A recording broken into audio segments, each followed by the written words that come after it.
പ്രിയ sensory ബ്ലോഗിൻ്റെ മറ്റൊരു വീഡിയോയിലേക്ക് എല്ലാവർക്കും സ്വാഗതം. അപ്പോൾ ഇന്നത്തെ വിശേഷങ്ങൾ എന്തൊക്കെയാണെന്നറിയാം. നമ്മുടെ കൃഷിഭവനിൽ നിന്ന് നമുക്ക് കുറച്ച് ഗ്രോ ബാഗും അതിനോടൊപ്പം കുറ്റി കുരുമുളകിൻ്റെ തൈയും കിട്ടിയിട്ടുണ്ട് കേട്ടോ. അപ്പോൾ നമ്മൾ അതൊക്കെ നട്ടു വെച്ചിട്ടുണ്ട്. അതിൻ്റെയൊക്കെ വിശേഷങ്ങളാണ് ഇന്ന് നിങ്ങളുമായിട്ട് ഞാൻ പങ്കുവെക്കാൻ പോകുന്നത്. കൃഷിഭവനിൽ നമ്മളൊരു 200 രൂപ അടച്ചപ്പം 4 ഗ്രോ ബാഗും 4 കുറ്റി കുരുമുളകിൻ്റെ തൈയുമാണ് കിട്ടിയിരിക്കുന്നത്.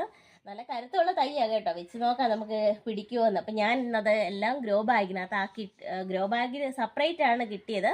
അത് ഞാനിപ്പം നട്ടു വെച്ചിട്ടുണ്ട്. അതിൻ്റെ വിശേഷങ്ങളൊക്കെയാണ് നിങ്ങളോട് പങ്കുവെക്കാൻ പോകുന്നത്. നിങ്ങളുടെ കൃഷിഭവനിൽ നിന്ന് നിങ്ങൾക്ക് ഇങ്ങനെയൊക്കെയുള്ള ആനുകൂല്യങ്ങളുണ്ടെങ്കിൽ നിങ്ങൾ അവിടെ തിരക്കിക്കൊണ്ടിരിക്കുക. തിരക്കിയാലേ നമുക്കുള്ള ആനുകൂല്യങ്ങളൊക്കെ അറിയാൻ പറ്റത്തുള്ളൂ.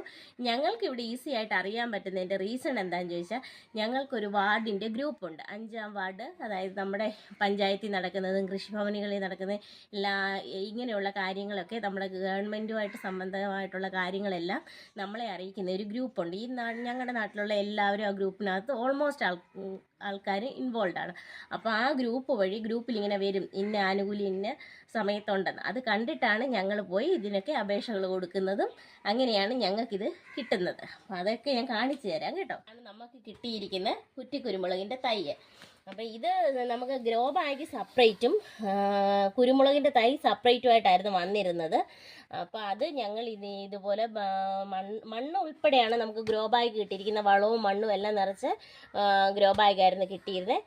അതിലേക്ക് ഞാൻ കുറച്ച് കരിയിലയും കൂടെ ആഡ് ചെയ്തിട്ടുണ്ട്. കരിയില ആഡ് ചെയ്ത് എന്തിനാണെന്ന് ചോദിച്ചാൽ, മണ്ണിന് വേരോട്ടം മണ്ണിൽ നടുമ്പോൾ വേരോട്ടം കൂടാനും ഒക്കെ ആയിട്ട് ഇച്ചിരി ഇതായിക്കോട്ടെ എന്ന് കരുതി മണ്ണൊന്ന് കുടഞ്ഞിട്ടിട്ട് മിക്സ് ചെയ്ത് കരിയിലൊക്കെ മിക്സ് ചെയ്തിട്ടാണ് ഇതിപ്പോൾ നട്ടിരിക്കുന്നത്. ഒരു ചെറിയൊരു വാട്ടമുണ്ട്, കാരണം കുറച്ച് ദിവസമായി ഞാൻ ഇതിവിടെ കൊണ്ടുവച്ചിട്ട് നട്ടില്ല. അവൻ ഭയങ്കര വഴക്കല്ലേ, അവൻ്റെ വഴക്കിൻ്റെ ഇടയ്ക്ക് ഇതൊന്നും സമയം കിട്ടത്തില്ല. ഇന്നിപ്പോൾ രാവിലെ കുറച്ച് സമയം കണ്ടെത്തി ഞാനിത് ഇതിനകത്തിലാക്കിയതാണ്.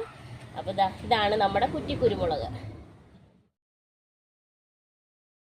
അപ്പോൾ ഇങ്ങനെ നേരത്തെയും എനിക്കിങ്ങനെ കുറ്റിക്കുരുമുളകൊക്കെ കിട്ടിയിട്ടുണ്ട്. പക്ഷേങ്കിൽ അത് ഞാൻ നട്ടുവെച്ച് അന്ന് എനിക്കൊരു അബദ്ധം പറ്റി. എന്താണെന്ന് പറയുക, കിട്ടിയ മണ്ണിനകത്ത് തന്നെ ഞാൻ കുഴിച്ച് വെച്ചായിരുന്നു. കുഴിച്ച് വെച്ചിട്ട് ആ മണ്ണ് വെള്ളം ഒഴിച്ച് കഴിയുമ്പോഴത്തേനും പശ പോലെ ആകും.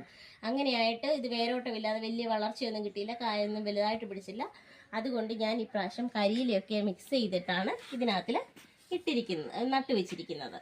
അപ്പോൾ ഇങ്ങനെയാണ് ഈ പ്രാവശ്യം നട്ടേക്കുന്നത്. എങ്ങനെയുണ്ടെന്ന് റിസൾട്ട് ഞാൻ വഴിയെ കാണിക്കാം. അടുത്തൊക്കെ നമ്മുടെ വീഡിയോകളിലൊക്കെ ഞാൻ ഇവരെയൊക്കെ വീണ്ടും കാണിക്കും. അപ്പം വഴിയെ നമുക്ക് കാണാം. ഇതൊക്കെ ഉണ്ടല്ലോ, എനിക്ക് കൃഷിഭവനിൽ നിന്ന് തന്നെ കിട്ടിയതാണ് ഈ വളങ്ങളൊക്കെ. ഇതുണ്ട്, ഇത് ഫിഷ് അമിനോയാണ്. കാണാൻ പറ്റുമോ? Fish amino. ഇത് അതുപോലെ തന്നെ ഇത് എനിക്ക് അവിടുന്ന് കിട്ടിയ വളങ്ങൾ. അതുപോലെ തന്നെ കുറച്ച് കുമ്മായം പൊടിയുണ്ട്. വേണ്ടേ, ഇതുണ്ടോ കുമ്മായമാണിത്. പിന്നെ കുറച്ച് കമ്പോസ്റ്റ് വളം ഇതുണ്ട്, നല്ല കമ്പോസ്റ്റ് വളം. ഇതൊക്കെ എനിക്ക് കൃഷിഭവനിൽ നിന്ന് കിട്ടിയതാണ് കേട്ടോ നമ്മുടെ. അപ്പോൾ കൃഷിഭവനെയൊക്കെ നമ്മൾ എപ്പോഴും സപ്പോർട്ട് ചെയ്തൊക്കെ നിന്ന് കഴിഞ്ഞാൽ നമുക്ക് അവിടെ നിന്ന് ഓരോ ഇങ്ങനെ കൃഷി ചെയ്യാനുള്ള സാധനങ്ങളൊക്കെ നമുക്ക് കിട്ടും. അവർ നമ്മളെ എന്തുണ്ടെങ്കിലും അവർ നമ്മളെ അറിയിക്കും. അപ്പോൾ കൃഷിഭവനുമായിട്ടൊക്കെ നല്ല കോണ്ടാക്റ്റായിട്ട് നിൽക്കുക എല്ലാവരും, കൃഷി ചെയ്യാൻ ഇഷ്ടമുള്ളവരൊക്കെ. ഞങ്ങളുടെ കൃഷിഭവനിൽ നിന്ന് എനിക്ക് നല്ല സപ്പോർട്ടാണ്. അവരെന്തെങ്കിലും വന്നാൽ എന്നെ വിളിച്ച് പറയും, ഞാൻ പോയി വാങ്ങാറുണ്ട്.